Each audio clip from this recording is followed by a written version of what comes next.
love guys that love the game, but they was in love with the game, so that's a different kind of love. And yeah, everybody don't understand that, man. Say you love it. I say, okay, but I'm in love with it, so I put in that extra work, so that put us in a win or go home situation. So yeah, you guys are on the ropes right now. Yeah, huh? Y'all got to get a win. Yeah, I've been there before, man. So, it's motivation, man, and just ask the guys to come get 100. All you look at is scoring, but my guy look at the assist, look at the rebound. He was always asked to be complete. Look at pressure. He was asked to be. You make it seem like LeBron was a bum. The only man that could guard. One of the greatest pure scorers in NBA history just launched a nuclear attack on the King's throne.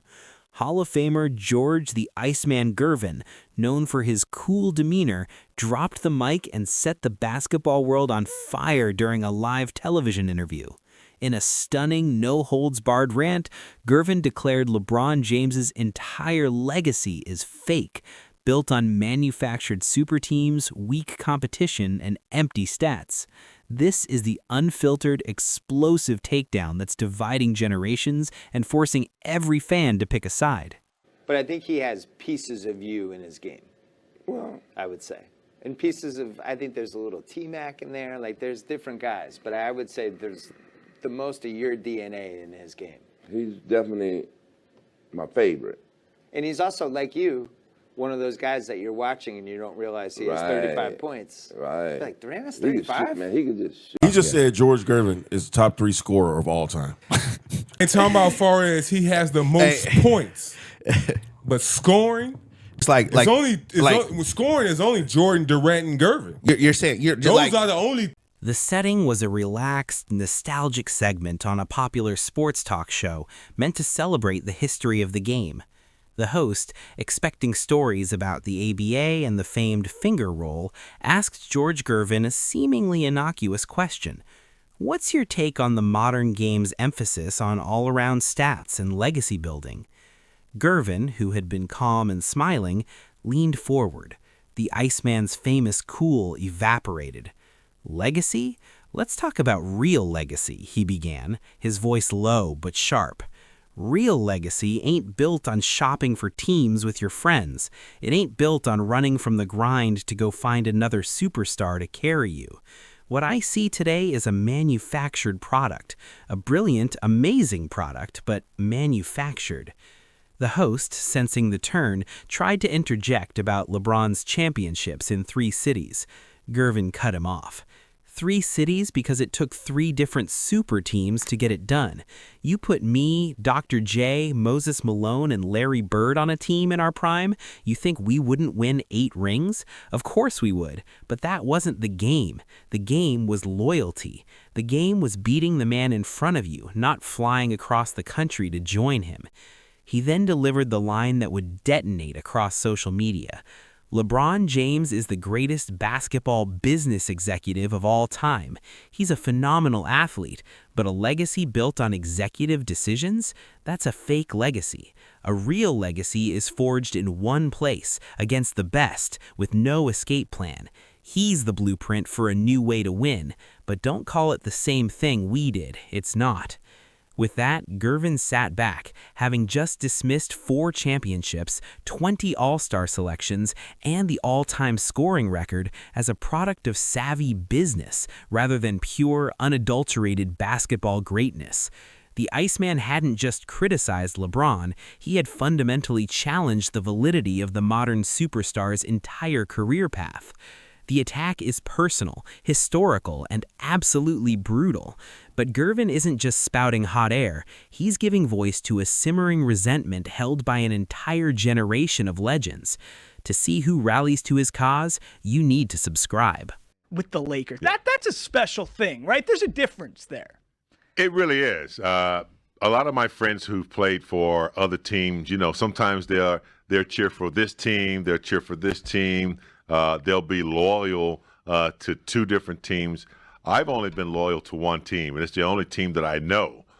So my years there with the Lakers under Jerry West and Dr. Buss and Pat Riley were the best. And so I know no other. Quite frankly, I don't really care about articles. I really don't. I don't care about stories. I don't care about podcasts and all that type of shit. It don't bother me. I'm 41 years old and George Gervin's incendiary comments did not land in a vacuum. They acted as a lightning rod, a clarion call for a generation of players who have watched, often in silent frustration, as the narrative of their era was slowly rewritten by analytics, super teams, and a new definition of greatness. Within hours, a chorus of agreement and amplification rose from the halls of the 1970s and 80s, transforming Gervin's solo critique into a unified front. The first and most powerful voice to join him was none other than Isaiah Thomas, the fierce leader of the Bad Boy Pistons. On his own podcast, Thomas didn't just agree, he expanded the argument. George is speaking the truth they don't want to hear, Thomas stated. The mentality was different. Your city was your identity. You bled for it. You built it. Or you died trying. There was no get my guys together and pick a city option. The competition was natural, not manufactured in a boardroom. To compare legacies across those worlds is to compare a home-cooked meal to something from a lab. It might look the same, but it ain't nourished the same way. Perhaps more surprisingly, James Worthy, a Lakers legend from the Showtime era, a team often romanticized, also lent nuanced support. What Gervin is touching on is purity of competition, Worthy said on LA radio. We had a rivalry with Boston that was born in the finals, year after year. It was organic. There's a difference between building a rivalry and building a super team to avoid one. LeBron's greatness is undeniable, but the path to it is what George is questioning, and it's a fair question. This rallying of the old guard did two critical things. First, it legitimized Gervin's rant, proving it wasn't the bitter ramblings of a single retired player, but a widely held philosophical stance among his peers. Second, it framed the debate in stark, irreconcilable terms: organic legacy versus engineered legacy, loyalty versus leverage, one city versus three franchises. This was no longer about stats, it was about the soul of a career. By backing Gervin, Thomas and Worthy made it clear, in the eyes of the players who built the league's modern mythology, LeBron's path, however successful, exists in a separate and to them lesser category. The legends have drawn their line in the sand, but the modern NBA is a realm of digital immediacy and fierce loyalty. The counterattack from LeBron's defenders, the players, the analysts, the fans of this era, is about to be swift and merciless. The war for history is officially on. To see the fiery response, subscribe now. 15th year, I was just like, when he's the 17th, 18th year, it's just like, damn, that's actually is dope. When you're 39 in your 20th year and then like half your life is in the league and then you played against like 40% of the players that's ever played in the league, it's just like that longevity has to mean something. There has to be a standard. Like if you really truly want to know what greatness is like, of course you can accumulate. Watch him now, like how do you see him evolve or how did he evolve to you? One, his IQ has just always been what set him apart from from everything. The way he read the game, dictate the game, control. The backlash to Gervin's broadside and the old guard's rallying cry was not slow or subtle. It erupted from the digital heart of the modern NBA ecosystem, social media, podcasts, and from the mouths of the league's current stars. The defense of LeBron James was not just a defense of a player, but of the entire paradigm of player empowerment and strategic career building that defines the 21st century superstar. The most pointed rebuttal came from an unlikely diplomat, Kevin Durant. On his podcast, Durant, whose own career path has been scrutinized, offered a cool, analytical takedown. It's easy to look back and romanticize the past, Durant said, but what was loyalty back then? It was often players being trapped by ownership with no freedom. LeBron didn't run from competition. He optimized his situation to compete for championships at the highest level every single year. That's not a fake legacy, that's a smarter one. He used the system better than anyone ever has. To call that fake is to disrespect the intelligence of the game today. Statistical analysts and prominent media members flooded timelines with data, creating threads titled, "Why Gervin's Take is Emotion Over Evidence." They highlighted LeBron's longevity, his success with different coaching staffs and roster constructions, and his finals appearances with Cleveland teams that were far from super. The argument was clear. An executive doesn't will the 2007 Cavaliers to the finals. A business decision doesn't erase a 3-1 deficit against a 73-win team. This was basketball brilliance, period. Perhaps the most telling defense was the silence from LeBron James himself. He did not post, comment, or acknowledge the controversy. Instead, his media company dropped a slickly produced video montage of his career highlights set to an aspirational soundtrack, focusing on his work in the community and his business achievements. The message was implicit yet deafening. My legacy is so vast, so multifaceted that it exists on a plane your criticism can't even reach. He dismissed the debate not by engaging with it, by showcasing a kingdom so large that the critique seemed small and petty. The battle lines were now culturally entrenched. One side saw a purer, tougher, more authentic form of greatness. The other saw an evolved, smarter, and more complete form of it. Gervin had wanted to talk about the soul of the game. The modern defense retorted that he was simply nostalgic for a time when players had less power to control their own destinies. The philosophical war is raging, but nothing settles sports debates like cold, hard reality. The upcoming Lakers game just became the most watched of the season. All eyes are on LeBron James. How does a king respond when his crown is called counterfeit? His performance will be his truest answer. Don't miss the statement game. Subscribe now. Of the game, what did you and your teammates learn from tonight that will help you in the next contest? Well, they're going to make adjustments. They're a great team. They're great, super well coached. So, we have to be able to counter their attack, but also come in with the same mindset that we have to sustain our effort. We have to sustain our energy. However we're able to do that, keep attacking, and try to keep them, and things that we can control, like fast break points. We only gave up 12 tonight to them. Competing with the defending champions the way that you guys did, does that give you or still any further confidence in this group if it stays together? Obviously that includes you, but just the Lakers' next game, a nationally televised primetime matchup, was no longer just a basketball contest. It was a referendum. The arena buzzed with an electric, anticipatory tension. Every time LeBron James touched the ball, the crowd held its breath. This was his court, his stage, and his opportunity to answer George Gervin and the old guard with the only language that truly transcends eras, transcendent performance. From the opening tip, LeBron played with a focused, surgical fury. This was not the joyful, fluid basketball of his Miami prime.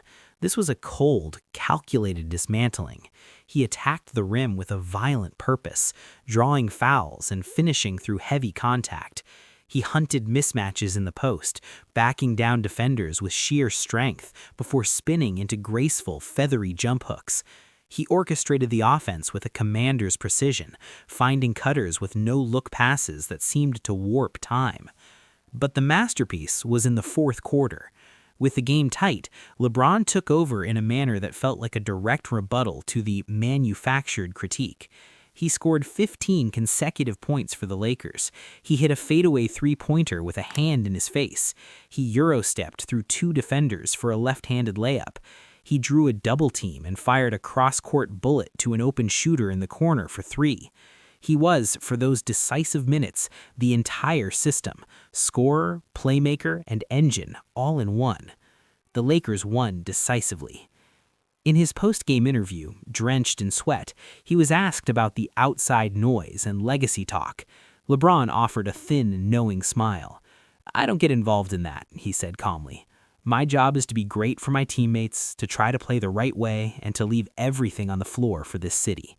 The people who know basketball, who really watch the game, they see it. Everything else is just background music for the people who need to talk." It was the perfect dismissive clapback. He didn't mention Gervin, he didn't defend his choices, he simply pointed to the sweat on his jersey and the scoreboard, then categorized the entire controversy as irrelevant background music for those who aren't true students of the game. He had answered the fake legacy charge not with words, but with a timeless, dominant basketball performance that felt anything but manufactured. On his night, the court wasn't a boardroom, it was a canvas, and he was the singular artist. The on-court statement was undeniable, but the war of narratives is far from over. The final chapter explores what this clash reveals about how we measure greatness across generations and whose legacy, if any, truly emerges untarnished. The conclusion is not about who won, but what was lost. To see the final verdict, subscribe now. That you consider this not just a win for you, but for the style of basketball you play. You said earlier tonight, I heard my whole career be more like him. We know that him is, of course, Michael Jordan.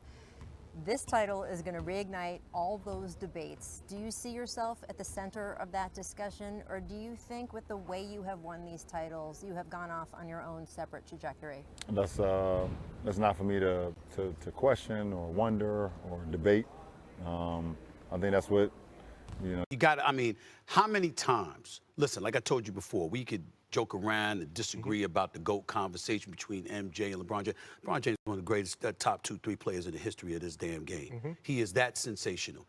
I feel LeBron James's masterpiece on the court did not end the debate. It simply proved that the debate was and always will be unwinnable. George Gervin's fake legacy rant and the resulting firestorm revealed a fundamental, unbridgeable schism in how basketball greatness is measured, a schism not of fact, but of faith. For the old guard, represented by Gervin, greatness is inextricably tied to context and conquest. It's not just what you did, but how and against whom you did it. Their metric is the purity of the struggle, one city, one team, against legendary rivals you couldn't escape. In this view, LeBron's strategic team building, while brilliant, is a form of context manipulation that dilutes the authenticity of the triumph. The rings are real, but the path invalidates them in the historical ranking. Their legacy is a singular, deeply rooted tree. For the modern defenders, greatness is defined by maximization and mastery. It's about leveraging every available tool, free agency, roster construction, sports science, global branding, to achieve the highest possible output over the longest possible time. LeBron's executive decisions are not a flaw, but the ultimate proof of his basketball intelligence. His ability to dominate across different teams, systems, and eras is his greatest strength, not a weakness. His legacy is a sprawling, interconnected network. This clash exposes the core issue. There is no universal standard. Gervin's generation values the mythic one-against-the-world narrative. LeBron's generation values agency, longevity, and omnipotence. One side sees a departure from tradition, the other sees an evolution of it. In the end, no one wins. Gervin's comments permanently attach an asterisk of skepticism to LeBron's career in certain circles, a whispered "yeah, but" that will never fully go away. Conversely, LeBron's sustained dominance and his dismissive on-court response make the old guard's critique seem nostalgically out of touch, clinging to a bygone era of less player power. The true legacy of this controversy is a splintering. LeBron James's place in history is no longer a single agreed-upon pinnacle. For some, he's the GOAT, the ultimate evolution of the basketball genius. For others, he's the greatest player of a different category altogether, the architect superstar, whose career is a separate parallel achievement that cannot be directly compared to the Jordans and Gervins who came before. George Gervin didn't tarnish LeBron's legacy, he fractured the mirror through which we view it. We now see two reflections, the loyal conqueror and the brilliant architect. Which one you believe is real depends entirely on what you believe the game of basketball is supposed to be. So, who defines a true legacy? The generation that built the tradition, or the one that had the power to reinvent it? Let us know in the comments. For more deep dives into the culture wars that shape how we remember our sports icons, hit subscribe. We analyze the battles beyond the box score.